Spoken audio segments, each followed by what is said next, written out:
আসসালামু আলাইকুম। ওয়ালাইকুম আসসালাম। আচ্ছা, আমরা আজকে যেটা পড়বো সেটা হলো মোলার দ্রাব্যতা। তোমরা দেখো এখানে এই যে মোলার দ্রাব্যতা, মোলার দ্রাব্যতাটা কি? এখানে দেখো যে 1 লিটার দ্রবণে যত মোল দ্রবীভূত থাকবে সেটা হবে তার মোলার দ্রাব্যতা। এখানে এই মোলার দ্রাব্যতাটা, এই মোল কি? মোলটা হলো ভর।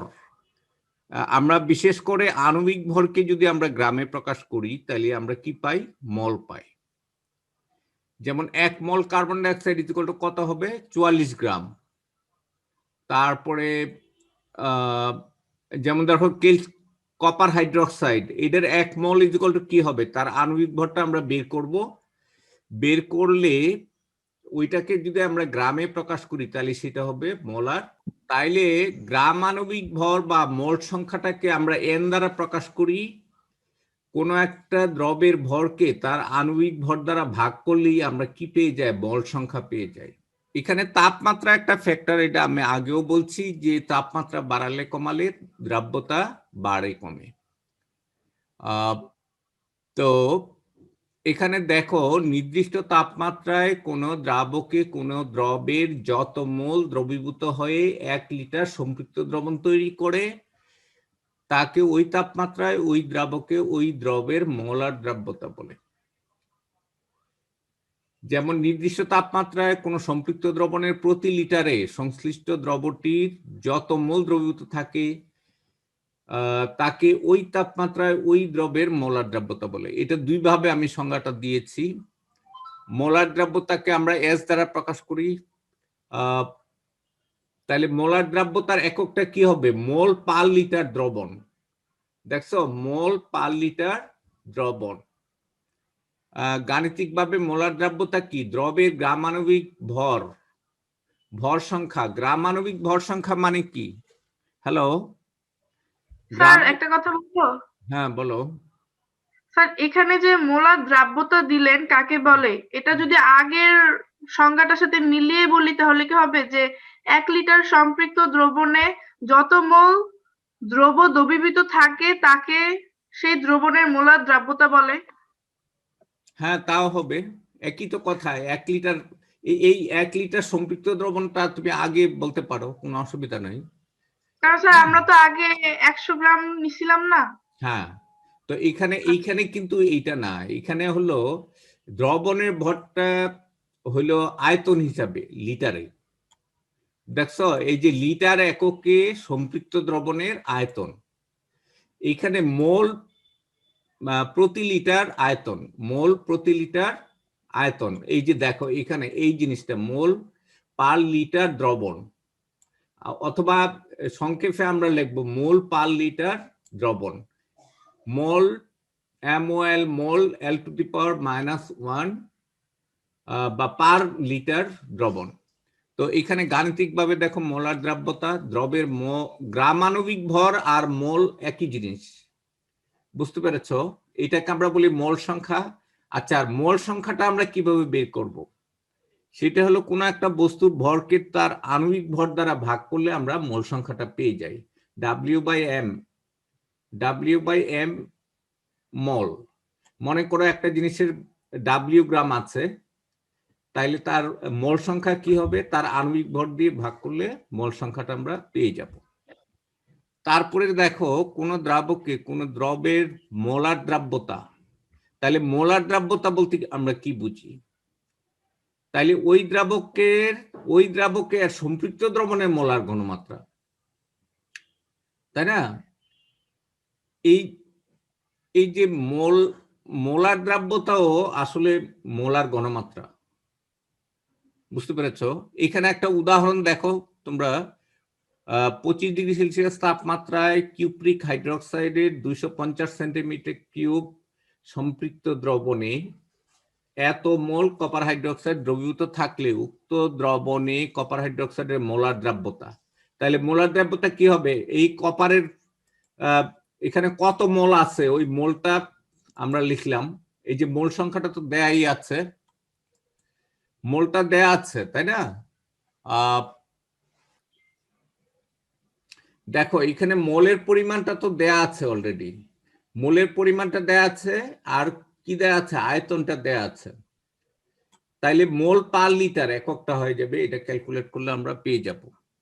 তারপরে অঙ্কটা দেখো, এটা একটু বুঝো কিনা একটু দেখো, গাণিতিক সমস্যা পরেরটা, উদাহরণ 1-এর পরে যে গাণিতিক সমস্যা সেটা একটু দেখো। এটা দেখো, এটা দেখে আমাকে বলো তো একটু। হ্যালো। স্যার হুম। স্যার এর উপরের অঙ্কে যে মোলার দ্রাব্যতা বের করলেন আপনি, হুম। স্যার নিচে যে ভাগে রাখলেন ওইটা কি লিটার এককে সম্পৃক্ত দ্রবণের আয়তন? হ্যাঁ, এই যে 250 সেন্টিমিটার কিউবকে যদি আমি লিটারে নেই, কনভার্ট করি, তাহলে সেটা কি হবে 0.25 লিটার। 1000 দিয়ে ভাগ করতে হবে না, 1000 সেন্টিমিটার কিউব হলো 1 লিটার, তাই না? 1000 সেন্টিমিটার কিউবে 1 লিটার, 250 সেন্টিমিটার কিউবে কত লিটার? তাইলে 1000 ভাগ, তাই না? জি স্যার। 1000 দিয়ে ভাগ করলে কি হবে, 3 গড় বাঁ দিকে দশমিক সরবে, তাহলে থাকবে কি 0.25 লিটার। তাইলে স্যার আমি এখানে সেন্টিমিটার কিউব কেন? সেন্টিমিটার কিউব, এইটা হলো আয়তনের আরেকটা একক। সেন্টিমিটার কিউব অথবা মিলিলিটার, এগুলো আয়তনে কোন একটা জিনিসের আয়তনের একক।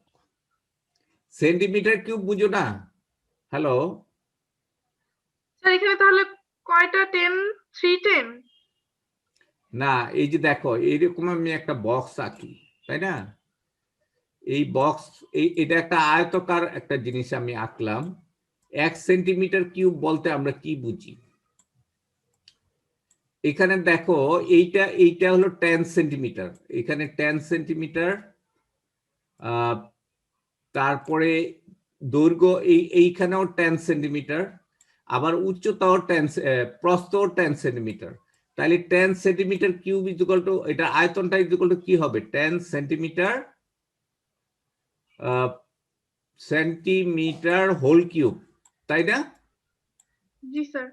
Whole cube. তাহলে এটা কাটা ইয়ে করলে কি হবে, 1000 সেন্টিমিটার কিউব হবে না?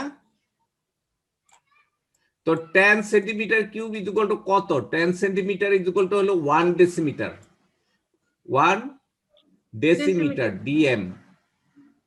তাইলে 1000 সেন্টিমিটার কিউব ইকুয়াল টু হলো 1 ডেসিমিটার কিউব, 1 ডেসিমিটার কিউব। এইটা কি আমরা বলি 1 লিটার, এটাকে আমরা কি বলি 1 লিটার। লিটার। বুঝতে পেরেছ? মানে 1 ডেসিমিটার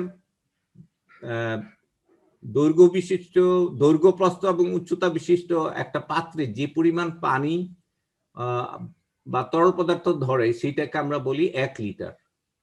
1 লিটার ইকুয়াল টু হলো 1 decimetre cube. 1 decimetre equal to কত, আবার 10 সেন্টিমিটার হবে না? তো 10 সেন্টিমিটার কিউবকে 1000 সেন্টিমিটার কিউব। বুঝতে পেরেছ? তাইলে কোন জিনিসের আয়তন আমরা সেন্টিমিটার কিউবে প্রকাশ করলে এটাকে 1000 দিয়ে ভাগ করলে কি হয়ে যায়, লিটার হয়ে যায়। এটা কি বুঝতে পেরেছো? জি স্যার। আচ্ছা, এরপরে আমরা এই অঙ্কটা একটু, গাণিতিক সমস্যাটা পড়ো এবং এটা পারবে কিনা একটু দেখো। 20 ডিগ্রি সেলসিয়াস তাপমাত্রায় ক্যালসিয়াম হাইড্রোক্সাইডের 200 ml সম্পৃক্ত দ্রবণে 0.37 গ্রাম ক্যালসিয়াম হাইড্রোক্সাইড দ্রবীভূত থাকলে ক্যালসিয়াম হাইড্রোক্সাইডের মোলার দ্রাব্যতা নির্ণয় করো। পারবে? 200 ml সম্পৃক্ত দ্রবণে কি আছে, এত গ্রাম ক্যালসিয়াম হাইড্রোক্সাইড আছে। তো এখন দেখো এত গ্রাম ক্যালসিয়াম হাইড্রোক্সাইডে কত মোল? স্যার এটা হলো দ্রবের ভর যেটা দেওয়া আছে সেটা হ্যাঁ, ভাগ হলো স্যার এই জিনিসটা শোনো, এই জিনিসটা মানে কি দেওয়া আছে, এটা দেওয়া আছে ডাব্লিউ, তাই না? আর এইটার আণবিক ভর কত, এই এম ইকুয়াল টু কত আমরা বের করব। এম ইকুয়াল টু কত, এটার এম ইকুয়াল টু কত হবে এটা বুঝতে পেরেছো? এম হলো ক্যালসিয়ামের হলো 40, আর অক্সিজেনের 16, হাইড্রোজেনের 1, তাহলে 17 দোকানে 34 আর 40 যোগ করলে যেটা হবে সেটা হবে ক্যালসিয়াম হাইড্রোক্সাইডের ভর। ক্লিয়ার? জি স্যার। তাইলে আমরা যদি মোল সংখ্যা বের করতে চাই তাহলে ডাব্লিউ কে আমরা কি দ্বারা ভাগ করব, এম দ্বারা, তাই না? ডাব্লিউ বাই এম হলো মোল সংখ্যা। তো এই মোল সংখ্যাকে আমরা যদি আয়তন দ্বারা ভাগ করি লিটার দিয়ে, আচ্ছা এমএল কে লিটারে নিলে কি করব আমরা? স্যার এটা কি 1000 দ্বারা ভাগ করব না? হ্যাঁ, 0.37 গ্রাম ক্যালসিয়াম হাইড্রোক্সাইডের মোল সংখ্যা ইজ ইকুয়াল টু, দেখছো এটার আণবিক ভর হলো 74। হ্যাঁ,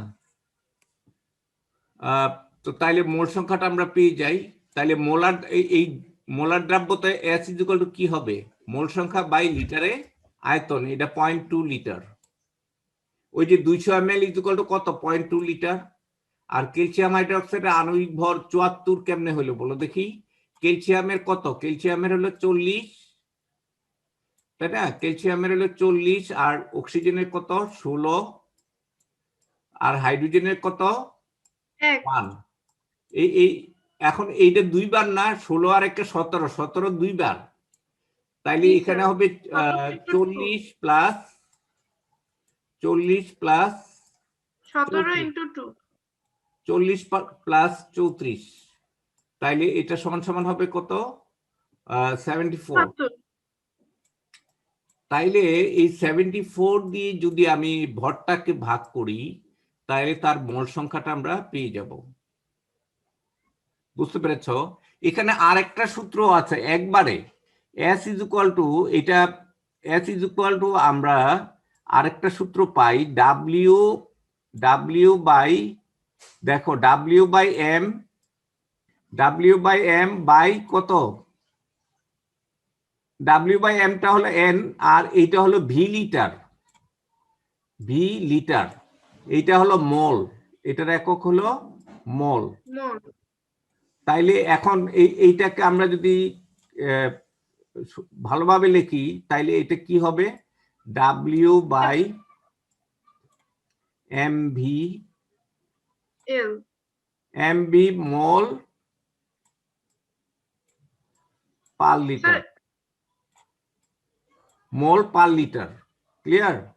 তাইলে এই দ্রাব্যতা এরকম আলাদা আলাদা না বের করে আমরা এই সূত্রটা লিখে ফেলবো, S ইজ ইকুয়াল টু ডাব্লিউ by MV mole per litre. তাইলে এখানে এই ডাব্লিউ মানটা বসাই দিব, আণবিক ভরের মান বসাই দিব, তারপরে এটা লিটারে আয়তনটা বসাই দিব, তাইলে আমরা অঙ্কটা পেয়ে যাব। ক্লিয়ার? তাহলে সূত্রটা একটু মনে রাখো, S ইজ ইকুয়াল টু কি, S ইজ ইকুয়াল টু ডাব্লিউ by MV mole per litre. আচ্ছা, এই মোল পার লিটারকে কি বলে জানো? এটাকে শুধু এম ও বলা হয়। এটাকে কি বলা হয়? M, molar. তো এটা মনে রাখবে। এবার পরের গাণিতিক সমস্যাটা একটু দেখো। হ্যালো, স্যার এখানে ভিটা কি আয়তন? হ্যাঁ, লিটারে আয়তন, ভিটা হলো লিটারে আয়তন। আচ্ছা, এখানে এই অঙ্কটা দেখো, এই ছবিটা দেখো, এটা একটা বোর্ড প্রশ্ন। 300 ml এমএক্স দ্রবণ, মানে যৌগটা বলি নাই, এটা হলো এমএক্স দ্রবণ। এখন এমএক্স এর দ্রাব্যতা হলো 25, আপেক্ষিক গুরুত্ব এত। আপেক্ষিক গুরুত্বটা কি?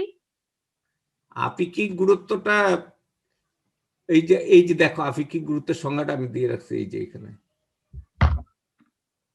মানে একটা জিনিস পানির তুলনায় কত গুণ ভারী,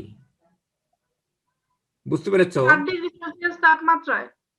হ্যাঁ, 4 ডিগ্রি সেলসিয়াস নিচে কেন এটা জানো? না স্যার।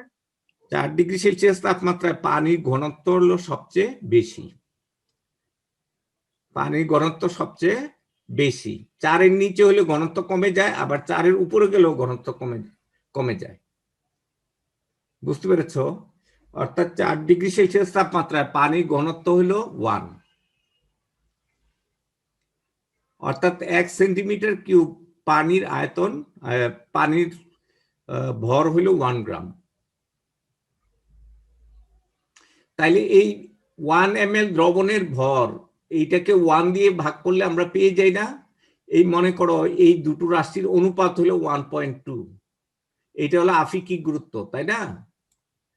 তো তাইলে 1 ml দ্রবণের ভর ইকুয়াল টু কি হবে? 1.2 ইন্টু 4 ডিগ্রি সেলসিয়াস তাপমাত্রায় 1 ml পানির ভর। তো এইটার মান যদি 1 হয়, এই যে দেখো এখানে 1 ml দ্রবণের ভর বাই 1 গ্রাম ইকুয়াল টু এইটা, তাইলে 1 ml দ্রবণের ভর ইকুয়াল টু কত হবে? এত। তাইলে সোজা কথা আপেক্ষিক গুরুত্বকে আমরা যেটা দেয়া থাকবে সেটা হবে 1 ml দ্রবণের ভর। তাহলে এখানে আপেক্ষিক গুরুত্ব 1.2, এর মানে এই দ্রবণের 1 ml এর ভর হইল 1.2 গ্রাম। এটা আমি পুরা আবার মুছে দেই, দেখো এবার এই জায়গাটা একটু দেখো। এখন 300 ml এর ভর বের করব না? হ্যাঁ, এখন এই জায়গাটা একটু দেখো, এটা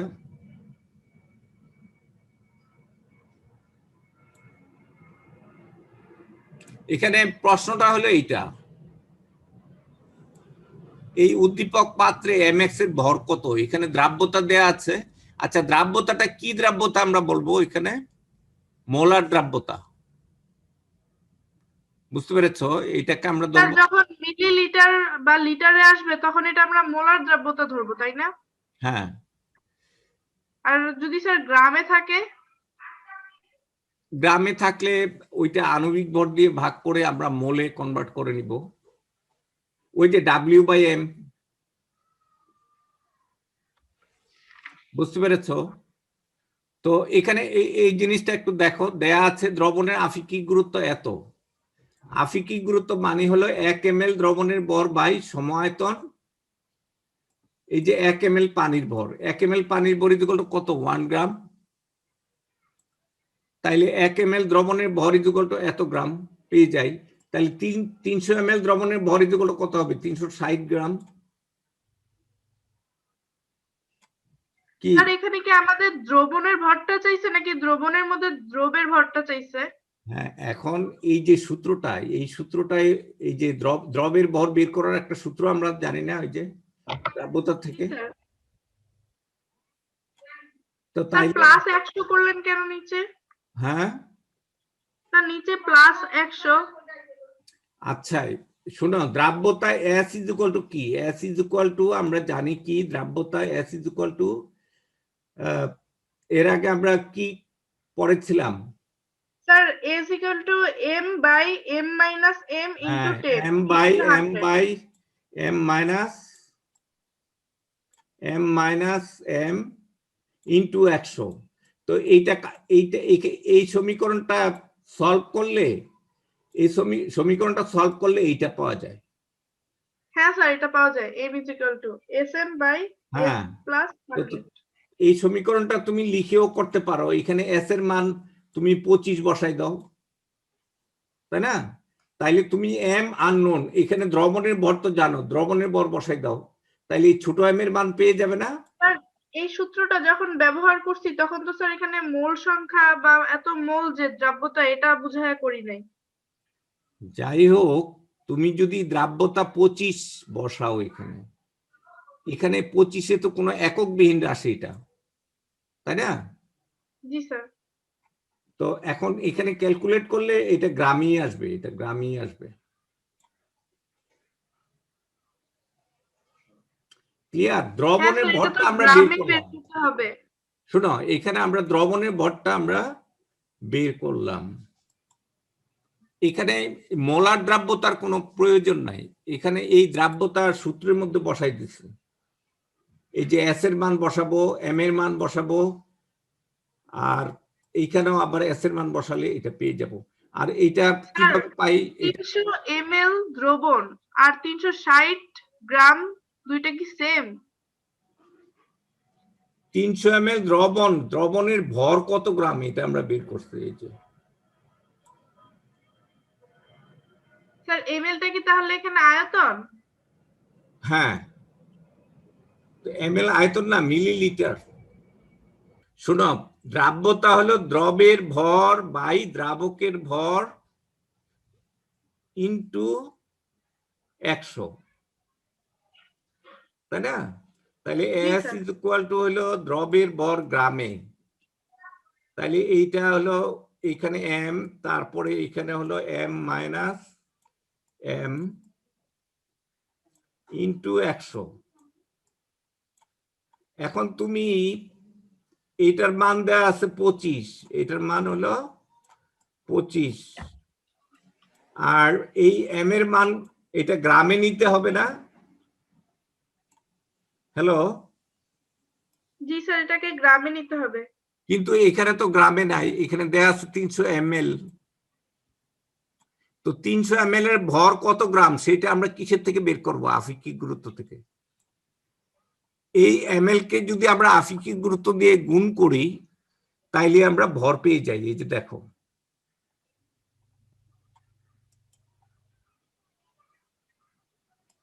এই যে দেখো, ml টাকে, আয়তনটাকে যদি আমরা আপেক্ষিক গুরুত্ব দ্বারা গুণ করি তাহলে কি পেয়ে যাই? ভর পেয়ে যাই। আমি এখানে ডিটেইলস লিখছি, আপেক্ষিক গুরুত্ব কি এই সংজ্ঞাটা এখানে দেয়া আছে।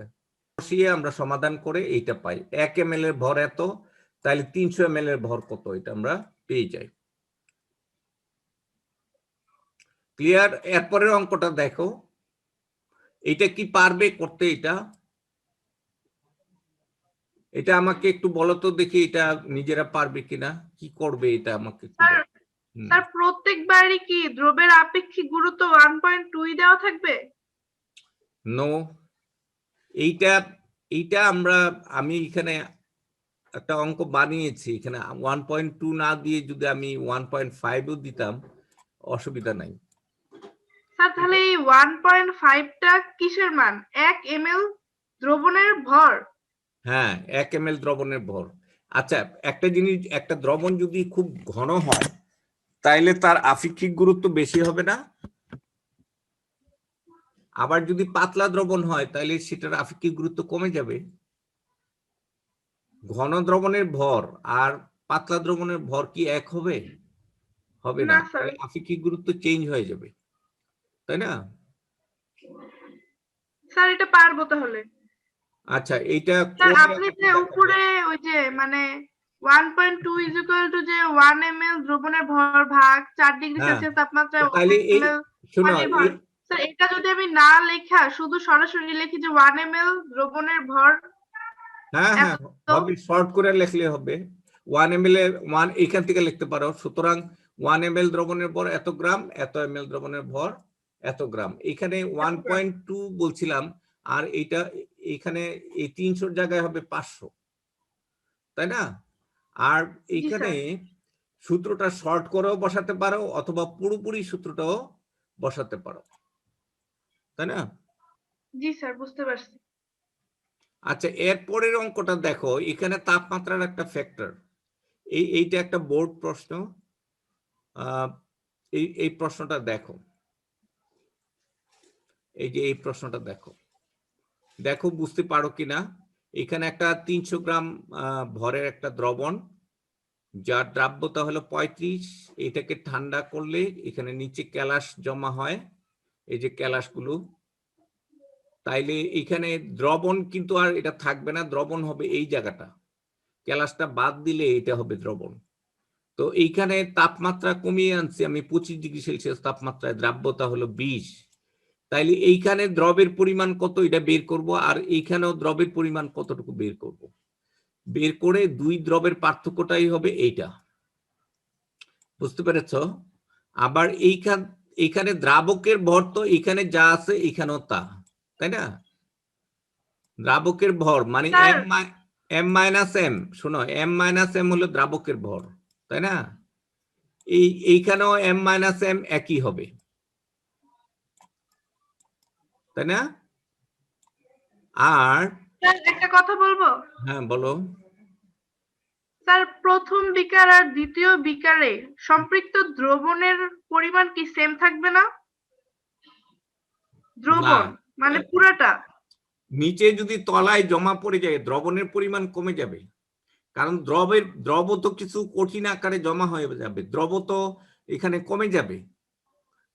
এখানে দেখো এইখানে এখানে 300 গ্রাম দ্রবণের মধ্যে আছে কত গ্রাম দ্রব? 35 গ্রাম। এটা দ্রাব্যতা। হ্যাঁ, দ্রাব্যতা। আর এইখানে তো দ্রবণের পরিমাণ কমে যাবে। তাহলে স্যার আমরা কি এভাবে লিখবো যে 35 দ্রাব্যতা হলো তোমার না না 300 শোনো, গ্রাম, আমি একটু তাহলে বলি, এখানে 100 গ্রামে আছে 35 গ্রাম, তাই না, দ্রব। তাহলে দ্রবণের ভর ইকুয়াল টু হবে কত? 135 গ্রাম না? শোনো, এখানে যদি 135 গ্রাম দ্রবণ হবে, 35 গ্রাম। 135 গ্রাম, আর 135 গ্রাম দ্রবণে কতটুকু থাকবে? 35 গ্রাম, তাই না? আচ্ছা, আর এইখানে এই দ্রাব্যতা কমে গেছে না? তাইলে এখানে দ্রবণের ভরটা কত হবে?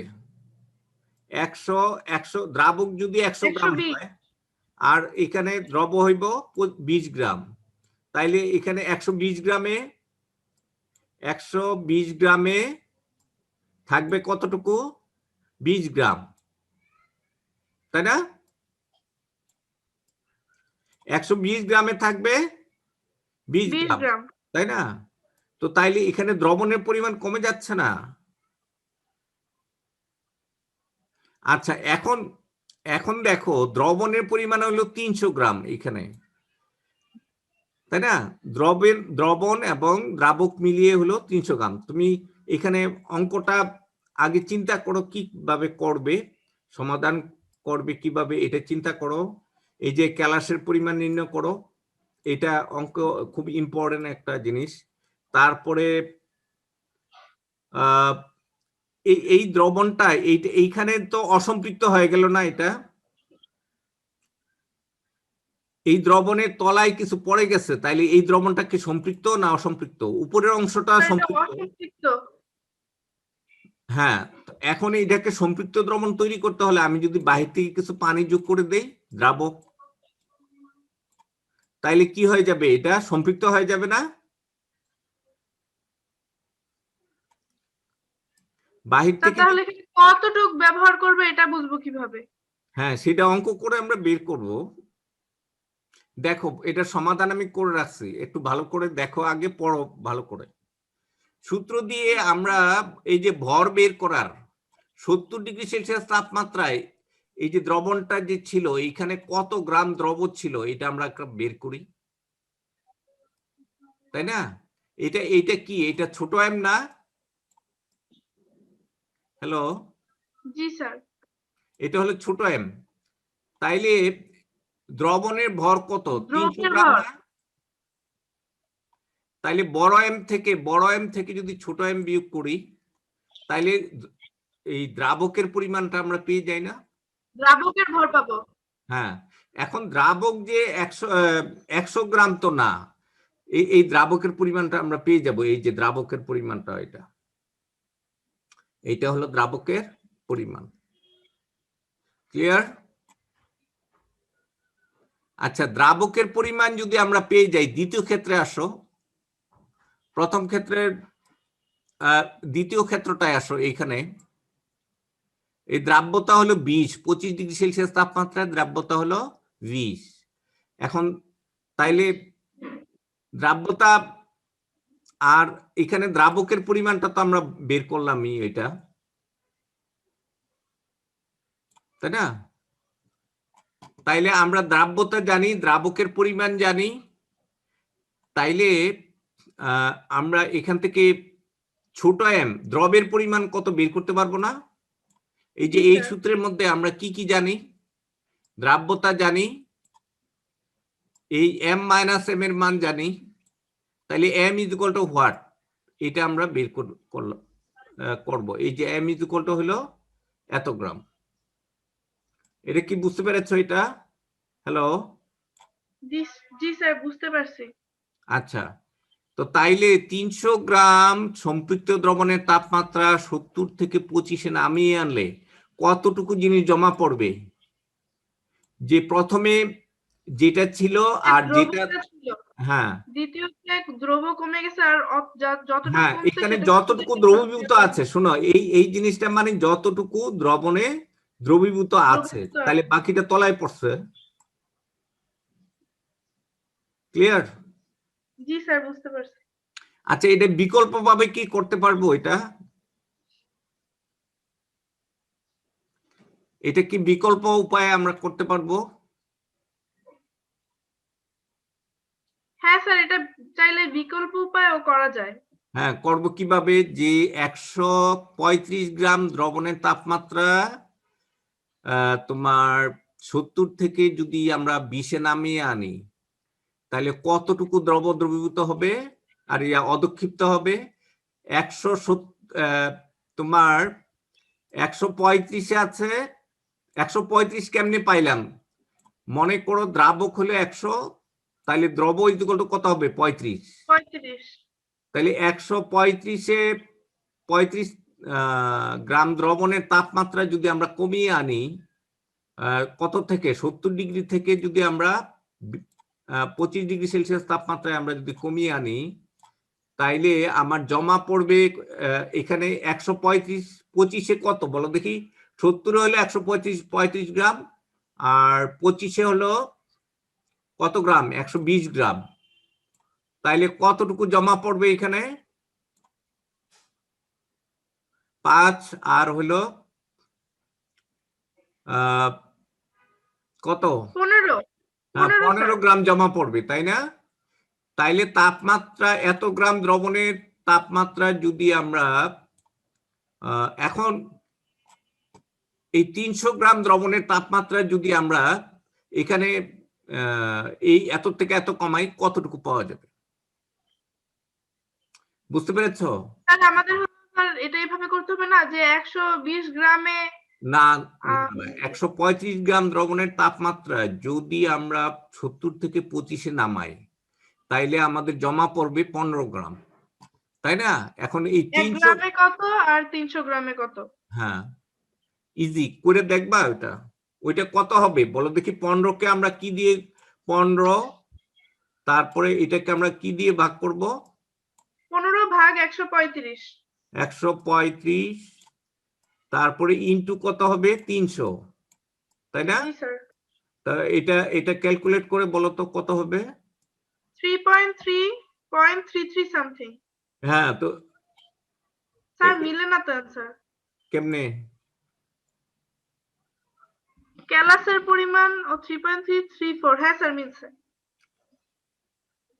ক্যালাসের পরিমাণ কতটুকু?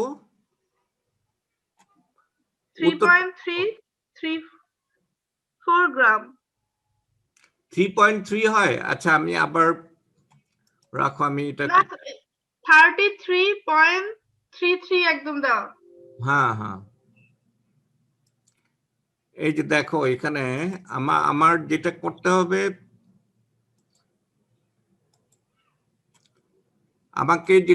হবে, সেটা হলো 15-কে আমাদের ভাগ করতে হবে 135 দিয়ে। 135, তারপরে গুণ 300, তাই না? এই যে দেখো 33.333, তাহলে রেজাল্ট মিলে গেছে না? যেটা তোমার ভালো লাগে সেটা দিয়ে করবে, বুঝতে পেরেছো? এইটা হলো সূত্রে বসায় করা, আর ওইটা হলো ঐকিক নিয়মে করা। তো যেটা খুশি করতে পারো। আচ্ছা, পরে আমরা কতটুকু পানি যোগ করলে এটা আবার সম্পৃক্ত দ্রবণ তৈরি হবে? এই যে দ্বিতীয় ক্ষেত্রে সেই অঙ্কটা একটু দেখো এখানে। আচ্ছা স্যার, একটা কথা বলবো? হ্যাঁ, বলো। স্যার আমরা যদি তাপমাত্রা কমিয়ে আনি, তাহলে কোন মানে আগে যে দ্রবণটা ছিল সেটাই আছে এখানে, তাহলে স্যার যে পরিমাণ অংশ কমে গেল সেটা কি দ্রাবক হতে পারে না? সবসময় দ্রবই কমবে? জলীয় বাষ্প কি হবে না দ্রাবক? শোনো, যেই দ্রবটা কঠিন হয়ে যাবে সেটা তো আর দ্রবণে থাকবে না। না। তাইলে দ্রবণের ভর কমে যাবে না? জি স্যার। যেমন আমরা দেখলাম 70 থেকে যদি 25-এ নামিয়ে আনি, তখন দ্রবণের পরিমাণ কমে যাবে, সেটা হয়ে যাবে 120 গ্রাম। যদি 100 গ্রাম আমার 135 গ্রাম নিতাম, সেটা হয়ে যাবে 120 গ্রাম। 20 গ্রাম। তাইলে তলায় পড়বে বাকিটা ওই যে 135 থেকে 120 বাদ দিলে যেটা সেই 15 গ্রাম তলায় পড়ে গেছে। তাহলে সেটাই স্যার তাহলে কেলাস। হ্যাঁ, তো তাইলে আচ্ছা। এখন আমার 135 থেকে আমি ক্যালাস পাই 15 গ্রাম, আর দ্রবণটা যদি 300 গ্রাম নিতাম তাহলে কতটুকু পাবো? তাহলে কত? Sir clear? বুঝতে পারছি। জি আচ্ছা, স্যার। আর এই সূত্র দিয়ে এটা করেছি আমি। সূত্র দিয়ে প্রথম আমি দ্রাবকের ভর বের করব, দ্রবের ভর বের করে দ্রাবকের ভর বের করব, তারপরে দ্রাবকের ভর আর দ্রাব্যতা দিয়ে আমরা আবার দ্রবের ভর বের করব, তারপরে দুই দ্রবের পার্থক্য থেকে কতটুকু ক্যালাস পড়ে সেটা আমরা বের করব। ক্লিয়ার? স্যার আমি যদি ঐকিক নিয়মে করি তাহলে কি কোনো সমস্যা হবে? কোনো সমস্যা হবে না, যেটা তোমার তাহলে তো কাছে ভালো লাগে সরাসরি অঙ্ক সেটা করো। করতে গেলে শোনো, সময় আসলে খুব বেশি লাগবে না। দুই নিয়মেই করে শিখো এখন, জি বুঝতে স্যার। পেরেছো? দুইটা নিয়মই শিখো, কারণ এটা আবার পরে কাজে লাগতে পারে। এমন অঙ্ক আছে যে এখানে ঐকিক নিয়ম এর চেয়ে ওই নিয়মটা আরো সহজ। আচ্ছা, এখানে দেখো এই যে দ্বিতীয় ক্ষেত্রে আর কি পরিমাণ পানি যোগ করলে এটা আবার সম্পৃক্ত হয়ে যাবে, এই জিনিসটা একটু দেখো। দেখো 25°C তাপমাত্রা পাত্রের তলায় কতটুকু জমছে? 33.34 গ্রাম। তাহলে সেইটা 25°C তাপমাত্রায় কতটুকু পানিকে সম্পৃক্ত করবে সেটা বের করতে পারলেই তো পানির পরিমাণটা পেয়ে যাব, তাই না? জি স্যার। মানে আমার যে তলায় যেটা পড়লো কত ডিগ্রি? 25°C, 25। তাই না? 25°C। আর এইখানে এই যে তলায় যেটা পড়ছে সেটা হলো 33.34 গ্রাম, তাই না? জি তাইলে স্যার। এখন আমার কি পরিমাণ পানি যোগ করলে এইটা আবার সম্পৃক্ত হয়ে যাবে, দ্রবণে পরিণত এই জায়গাটা তো সম্পৃক্ত আছেই, এই জি জায়গাটা স্যার। অলরেডি সম্পৃক্ত দ্রবণ আছেই, কিন্তু এই যে দ্রবটা যে জমা হয়েছে এইটাকে সম্পৃক্ত দ্রবণে পরিণত করতে কি পরিমাণ পানির প্রয়োজন হবে? তাই তলায় যে জমা পড়লো কত গ্রাম? 33.34 গ্রাম। হ্যাঁ, এখন এই 33.34 গ্রাম দ্রব কতটুকু পানিতে দ্রবীভূত হবে, অর্থাৎ দ্রাবকে দ্রবীভূত হবে, সেটা বের করতে পারলেই তো আমার অঙ্ক হয়ে যাবে, জি তাই স্যার। না? তাইলে এখানে দেখো এই যে দ্রাব্যতা 20, এর মানে কি 100 গ্রাম পানিকে 20 গ্রাম দ্রব দ্রব। কি করবে? সম্পৃক্ত দ্রবণে পরিণত করবে, তাই না? তাইলে একে কত? 33.34 কত? তাইলে কি হবে? 100কে 20 দিয়ে ভাগ আর এটা দিয়ে গুণ করলেই আমরা পানির ভরটা আমরা পেয়ে যাব। ক্লিয়ার? কি বুঝতে পেরেছো এটা? অথবা আমরা এই সূত্র দিয়েও করতে পারি। সূত্রটা কি? S ইজ ইকুয়াল টু তোমার কি দ্রবের ভর, তাই না? জি sir. S is equal to m 33 point. না, m মাইনাস m ইন্টু 100। তো তাইলে এখন আমরা এইটা একসাথে রাখবো, এটা হলো দ্রাবকের ভর, তাই না? তাইলে m minus m is equal two কত হবে? m minus m is equal two হবে m/s ইন্টু 100। এই যে দেখো m/s ইন্টু 100, এই যে সূত্রটা। ক্লিয়ার? জি স্যার। m/s into 100। তো ঠিক আছে, তোমরা এখানে এইটা একটু বুঝো কিনা দেখো। আর তোমরা বই থেকে এই নিয়মের অঙ্কগুলো করবে, বই থেকে এই অঙ্কটা একটু দেখো। এই অঙ্কটা, এই গ্রাফটা, এটা পরীক্ষায় আসছে, বুঝছো? এটা দেখো, এখানে কি দেওয়া আছে? তাপমাত্রা, আর এদিকে দেওয়া আছে দ্রাব্যতা। তাইলে এখানে তাপমাত্রাটা কত? 25 ডিগ্রি না? না, 30 ডিগ্রি। এটা তো 20 আর 40-এর মাঝে মানে 30। 30-এ দ্রাব্যতা কত? 30। আর 30। এখানে তাপমাত্রা হলো 70, 70-এ দ্রাব্যতা কত? 50। ওইরকম হ্যাঁ ডাটাগুলো দেয়া নাই, বুঝতে পেরেছ? তো তাইলে এখন বলছে স্যার, এখানে যে শুধু তাপমাত্রা দেওয়া আর দ্রাব্যতা দেওয়া। হ্যাঁ, এখানে এই দ্রবণের এখন এখানে দ্রবণের পরিমাণ দেওয়া আছে 200 গ্রাম। এই 200 গ্রাম দ্রবণের তাপমাত্রা 70 থেকে 30-এ নামিয়ে আনলে তোমার কতটুকু দ্রবীভূত হবে? পুনরায় সম্পৃক্ত দ্রবণে পরিণত করতে কত গ্রাম দ্রব্য যোগ করতে হবে? এরপরে কি বলছে? লেখ অনুযায়ী 200 গ্রাম সম্পৃক্ত দ্রবণের তাপমাত্রা এতটুকু নামিয়ে আনলে দ্রবের কত গ্রাম কেলাস পাওয়া যাবে? ওই যে ওইটা দ্বিতীয়, ওই যে এর আগে যে অঙ্কটা করছিলাম সেটা। স্যার এখানে 1 নাম্বার প্রশ্ন এখানে যেটা, প্রথমটা হলো 30 থেকে 70-এ গেলে আরো কতটুকু দ্রব যোগ করতে হবে, এটা। তো তোমরা শোনো, এই অঙ্কটা করে আমাকে দেখাবে সামনের ক্লাসে। আচ্ছা স্যার থ্যাংক ঠিক ইউ আছে তোমাদের। স্যার। আসসালামু আলাইকুম। ওয়ালাইকুম আসসালাম।